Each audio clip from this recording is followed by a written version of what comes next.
C'est un partenaire avant tout, un des salons les plus importants au monde. Tout simplement, c'est le rendez-vous annuel à ne pas manquer si on veut réussir son année d'après. Alors le Silmo est un événement pour moi exceptionnel. Il y a deux événements d'ailleurs annuels qui sont très importants.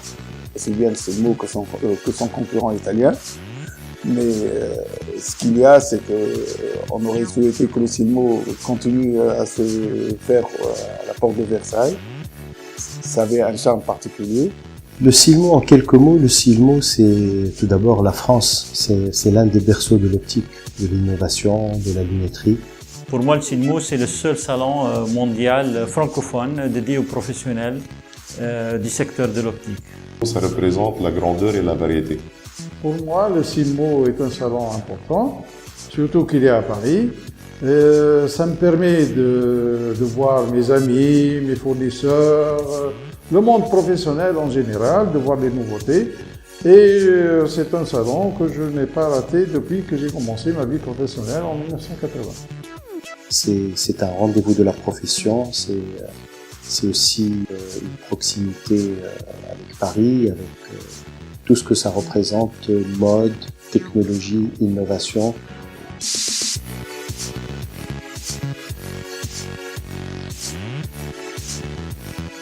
Alors, premier Silmo, c'était en 1981. J'étais étudiant en médecine.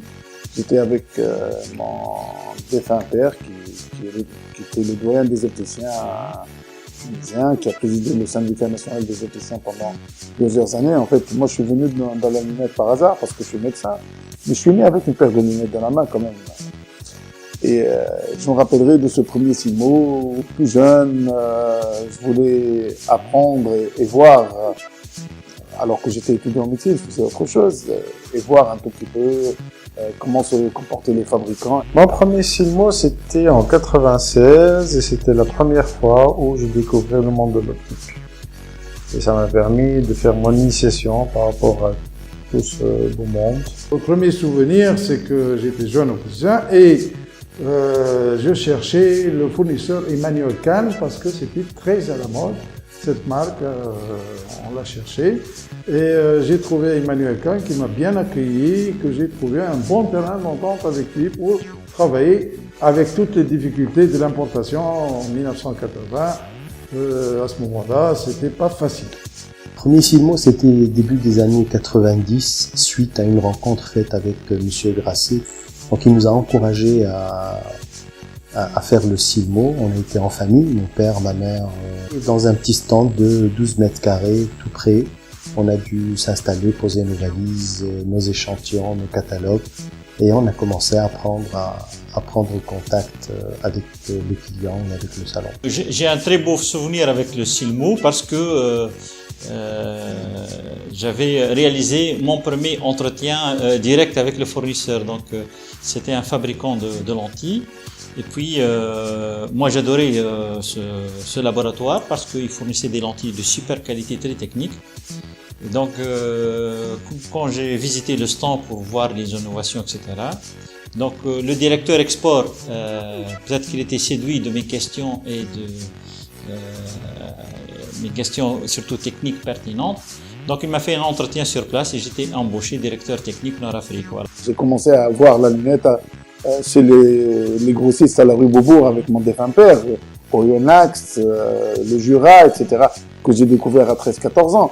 Donc pour moi, le Silmo, le premier Silmo restera toujours gravé dans ma mémoire. C'est le Silmo de 1981. C'était les années 79-80. J'étais étudiant en Belgique, à l'URT, et l'école nous a organisé un voyage à Paris pour visiter le Silmo. Mon premier Silmo, c'était en 2006, à Paris, à Porte de Versailles, et tout simplement, c'était magnifique. Et l'anecdote,